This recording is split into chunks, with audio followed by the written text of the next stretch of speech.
आदाब दोस्तों, गुल गुलशन गुलफाम ड्रामा सीरियल में आपका इस्तकबाल है और मैं हूं आपकी मेज़बान राफिया रहीम।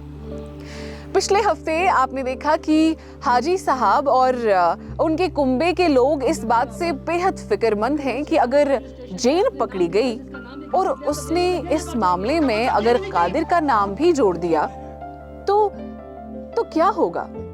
वहां बातों बातों में रज़ाक परवीन को बताता है कि उसने उस दिन कादिर और जेन को हाउसबोट के पिछले हिस्से से भागते हुए अपनी आंखों से देखा था।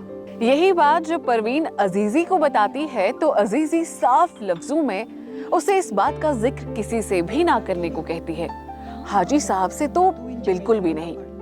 कादिर घर वापस आ गया, अजीजी के लिए यही बहुत है। सुकून से महरूम रात के अंधेरे में कादिर हाउसबोट के पीछे वाले हिस्से से कश्ती लेकर निकल जाता है। वो गुलाम बेग की एस्टेट पहुंच ही रहा होता है कि रास्ते में वो गुलाम बेग और जेन को कार में कहीं जाते देखता है। बेग उससे बताता है कि वो दोनों इस गर्मागर्म माहौल से बचकर दिल्ली जा रहे हैं। कादिर भी साथ चलने को तैयार हो जाता है, लेकिन बेग उसे पीछे धकेलकर किसी तरह उसे दामन बचाकर जेन के साथ वहां से निकल जाता है। भोसले साहब अपने परिवार सहित गुल गुलशन गुलफाम से रवाना होने के लिए निकल ही रहे होते हैं कि फोन की घंटी बजती है। भोसले साहब को फोन पे पता चलता है कि जेन किसी एक और शख्स के साथ कार में जम्मू में पकड़ी गई है।